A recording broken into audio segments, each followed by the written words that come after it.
Hello everyone, आज की इस वीडियो में हम डिस्कस करेंगे गवर्नमेंट एक्सपेंडिचर और रेवेन्यू के बारे में।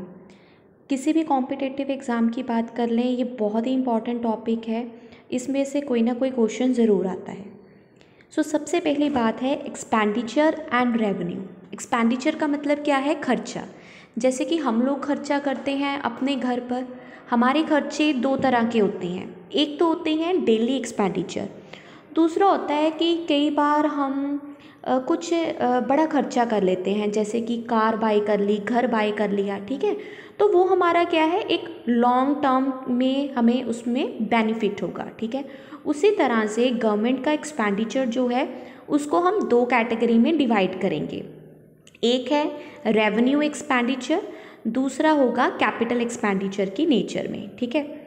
और दूसरी तरफ रेवेन्यू का मतलब क्या है? इनकम। इनकम भी दो तरह की होगी। इसी वीडियो में मैं आपको चारों कैटेगरी एक्सपेंडिचर और रेवेन्यू की एक्सप्लेन करूँगी। सबसे पहले देखते हैं रेवेन्यू रिसिप्ट क्या होती है। रिसिप्ट का मतलब है पैसे आना, ठीक है। तो revenue receipt are the receipt of the government incomes which can not be reclaimed back by the citizen from the government. मान लीजिए मैंने इनकम टैक्स पे किया, एक बार इनकम टैक्स पे कर दिया, अब मैं सरकार से वो दोबारा इनकम टैक्स को वापस नहीं मांग सकती। तो ये किस कैटेगरी में आता है? रेवेन्यू रिसिप्ट की कैटेगरी में आता है, ठीक है। गवर्नमेंट के लिए इनकम है, गवर्नमेंट की रिसिप्ट है, बट ये रेवेन्यू रिसिप्ट है। इस रिसिप्ट की वजह से, इस इनकम की वजह से गवर्नमेंट के ऊपर कोई लाइबिलिटी क्रिएट नहीं हो रही। गवर्नमेंट को वो पैसे किसी को भी वापस नहीं करने। तो ये हमारी होगी revenue receipt.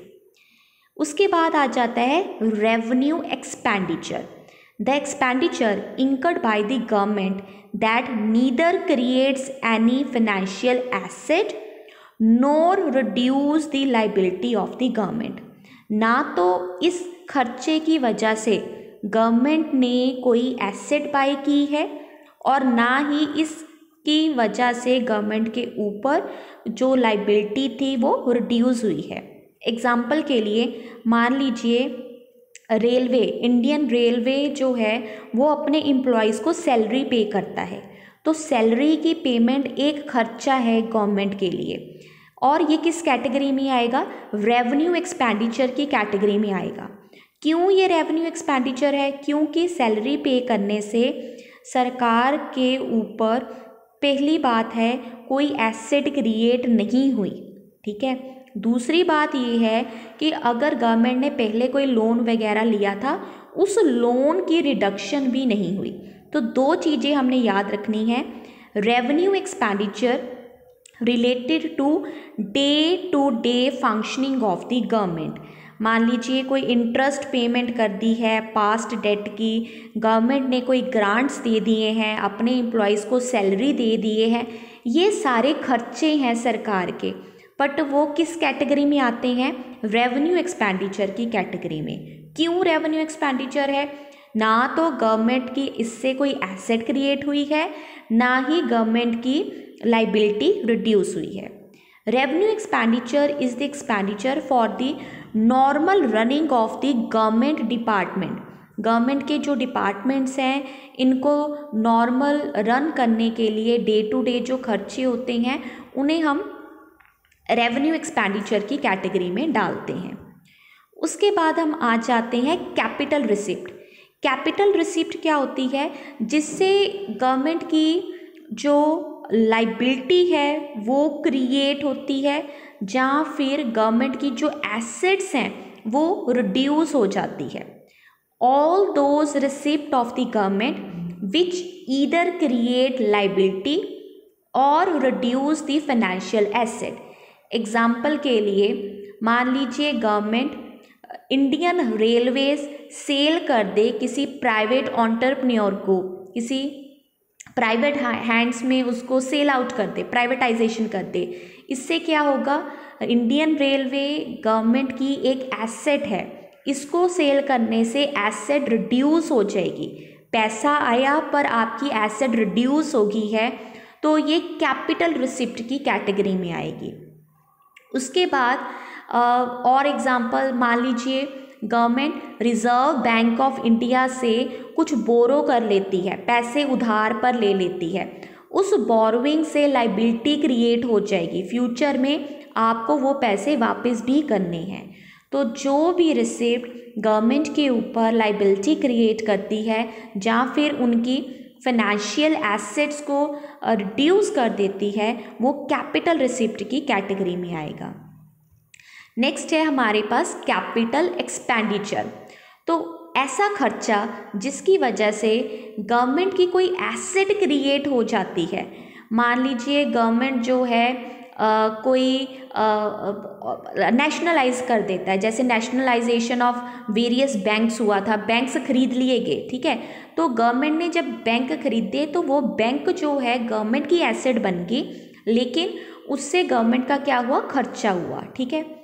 So all those expenditure of the government which either result in creation of financial asset or reduction in financial liability, that will be under the category of capital expenditure. Now see this diagram.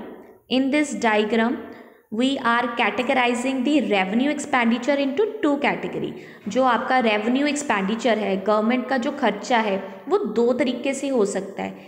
एक तो होता है planned expenditure, जैसे कि government 5 year plans पहले बनाती थी, ठीक है। अब नीति आयोग के हाथ में है ये सारा कुछ, तो जो सरकार ने पहले सोच लिया, अच्छा हम इंफ्रास्ट्रक्चर डेवलपमेंट पर खर्चा करेंगे, तो वो प्लान एक्सपेंडिचर की कैटेगरी में आ जाता है। लेकिन कुछ ऐसे खर्चे होते हैं जो कि प्लान्ड नहीं होते, लेकिन फिर भी सरकार को करने पड़ते हैं, जैसे कि डिफेंस के ऊपर खर्चा हो गया, सब्सिडीज़ प्रोवाइड कर दी गई, सैलरी दे दी, अपने एम्प्लॉयज़ को पेंशन प्रोवाइड कर दी। ये सारी चीज़ें प्लान नहीं थी, फिर भी खर्चा करना पड़ा। लेकिन ये जो खर्चे हैं, इससे कोई भी एसेट क्रिएट नहीं होती, ना ही गवर्नमेंट की कोई लाइबिलिटी रिड्यूस होती है, इसलिए इसको रेवेन्यू एक्सपेंडिचर की कैटेगरी में रखा जाता है। नेक्स्ट है हमारे पास, नेक्स्ट है रेवेन्यू रिसिप्ट। तो रेवेन्यू रिसिप्ट का मतलब है कि गवर्नमेंट के ऊपर कोई लाइबिलिटी क्रिएट नहीं हुई। तो इंडियन गवर्नमेंट की बात करें, सबसे ज़्यादा रिसिप्ट जो है टैक्सेस के थ्रू होती है। So income tax, corporate tax, excise duty, service tax, GST, ये सारे गवर्नमेंट की इनकम के सोर्सेज हैं। नॉन टैक्स रेवेन्यू की अगर बात करें, वो है पब्लिक सेक्टर अंडरटेकिंग से होने वाले प्रॉफिट्स, लेकिन इसका proportion as compare to tax बहुत कम है। सो टैक्स जो है that is the main source of revenue for the government. Next अगर हम बात करें गवर्नमेंट डेफिसिट बजट की, सो रेवेन्यू डेफिसिट क्या होता है, बहुत सिंपल। डेफिसिट का मतलब है कहीं ना कहीं आपके खर्चे बहुत ज़्यादा हैं, बट आपका जो रेवेन्यू है वो क्या है, बहुत कम है।